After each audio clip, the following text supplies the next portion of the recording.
Hello everybody, a very warm welcome back to the channel. My name is Vic. I'm a painter in Gloucestershire in the UK.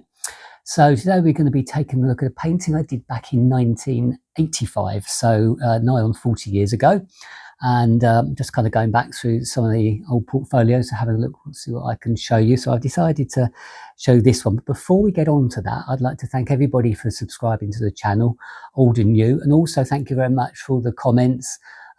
Fortunately, they're good comments I've had from people, just some really nice interactions. Actually, it's lovely to know that I'm not just sort of sitting here talking to thin air. There are actually people looking at the videos, so that's yeah, that's really good. So thank you very much for that. I really do appreciate it. If you do comment, I'll always get back to you, so feel free to get in touch anytime. So onto the painting. So we're going back 1985, so the world was quite a different place back then. So we were pre-internet, pre-silicon chip, kind of pre-digital really, and life was very different. So I was 21 years old, and I was unemployed at the time. So long story on that one, but basically I actually spent a lot of time painting. So that was the only thing I was really any good at, and that's how I filled my time. And basically I did that for a couple of reasons. A, it did fill time, but also I figured I didn't go to university because I didn't have the right qualifications, etc. So that wasn't an option. And I couldn't get a job. So I thought, well, the only thing I can do is actually fill my time painting and drawing, trying to get better at something I love. I wasn't fortunate enough to go on and do a career in that. Did it part-time for the last 40 odd years, but that's what I did. So this is the painting I did. So this painting here, I say painting, it's actually a drawing. And what I'm going to do is, as in most of these videos, I'm actually going to put a still of this up. So I'll put a still over the top of me yakking away here.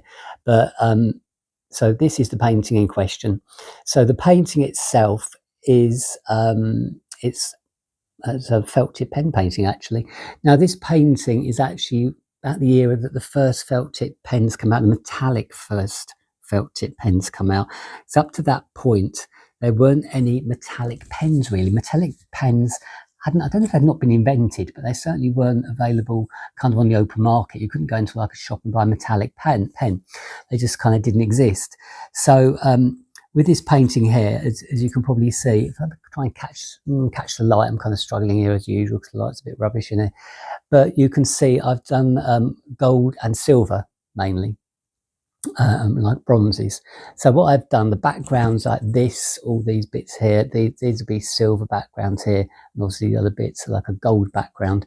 I was into squares big time back in those days, very geometric, as you can see.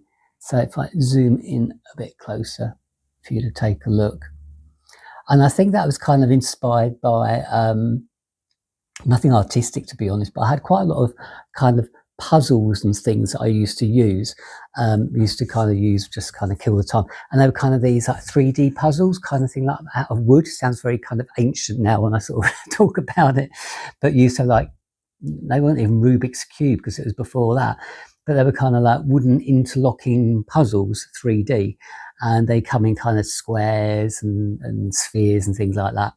And the idea was you took them apart and then you had to see how they all fitted together. They were very clever the way they were done. I haven't got one now to show you, unfortunately. Perhaps I'll try and find a picture if I can find something, but it's going back a bit.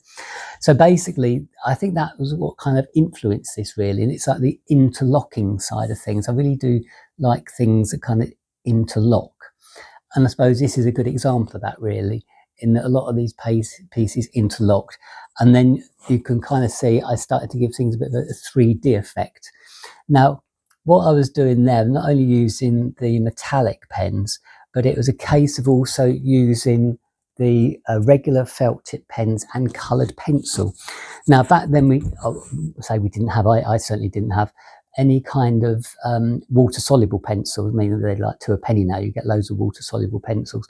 But back in the day, either they didn't exist or I couldn't get any, I'd never seen them. So what I used to do is I used to use regular coloured pencil, and then I would actually go over it in a felt tip pen of another colour. Oops, slipping. So if I show you a little bit of this, for example, down here, so you could see that bit is like the pencil there, and then I've gone over it in another green felt tip. Where I've gone over it in the green or the blue felt tip, it's blended in the pencil. and I've done the same here, as you can see. So that is actually pencil on the bottom, and I've used like a pink felt tip, and the whole thing is kind of blended. I mean, it did used to muck up the felt tip a little bit on the end of it, didn't kind of do any favours, but it was the only one you could kind of blend, and that was the first time I started to actually blend things. So that was my beginning of my blending journey, I suppose you could say. And then obviously the black, always like black. So it's really precise, this painting. To be honest, I don't know if I could do anything like this again. But obviously when you're kind of sort of young and hungry to do something and you want to kind of succeed at something, and I had the time. So that's what I did.